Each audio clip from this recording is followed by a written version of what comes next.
سبيل الدموع سبيل مريح.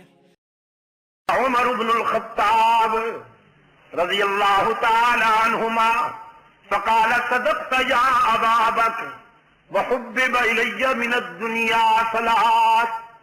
فاروق اعظم نے کھڑے ہو کے کہا ابو بکر تو نے سچ کہا. پھر اپنے قائد کی طرف دیکھتے ہوئے عرض کیا اللہ کے محبوب تین چیزیں مجھے بھی بہت پیاری لگتی ہیں. رحمت عالم صلی اللہ علیہ وسلم نے فرمایا عمر بیان کرو تمہیں کون سی تین چیزیں پسند ہیں. فاروق اعظم نے عرض کیا الامر بالمعروف والنہی عن المنکر والصوب الخلق. یہ آپ کو اولیاء کرام کی نشانیاں بتا رہا ہوں کہ اولیاء کرام کیسے ہوتے ہیں.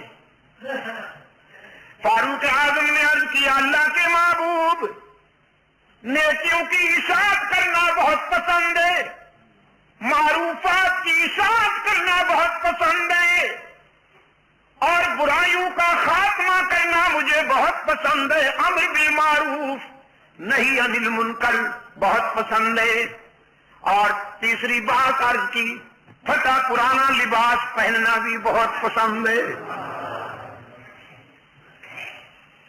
پشاور کے روشن ضمیروں رحمت عالم صلی اللہ علیہ وسلم کی تعلیم اور تربیت کے نتیجے میں جو انسان تیار ہوئے.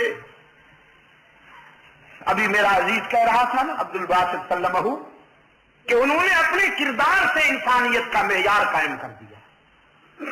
معیار قائم کر دیا انسانیت کا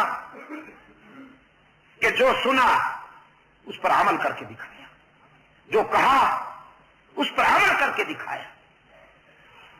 حضرت زید رضی اللہ تعالیٰ عنہ فرماتے ہیں فاروق اعظم کے نام کی جلالت عرب و عجم تک محسوس کی جا رہی تھی. باطل لرزتا تھا ایوانوں میں فاروق کا نام سن کر. کسرا کا جنازہ اٹھ گیا تھا. اس جلیل القدر کے کردار کی, جلیل القدر انقلابی انسان کے کردار کی دھمک نے باطل کا منہ کالا کر دیا تھا. خط لکھتے ہیں تو دریا تعمیر کرتے ہیں, پیغام دیا تو ہواؤں نے تعمیر کی, پانی کا چلو پھینکا تو آگ بجھ گئی, کانپتی ہوئی زمین پر ٹھوکر ماری تو زلزلہ تھم گیا. عظمت کا یہ عالم ہے. اور پھر حضرت زید فرماتے میں نے اسی عمر کے کرتے پہ 17 پیوند شمار کیے, 17 ٹاکیاں لگی ہوئی تھیں. اس کندھے سے اس کندھے تک 4 ٹاکیاں کپڑے پر چمڑے کی لگی ہوئی تھیں. سبيل الدموع سبيل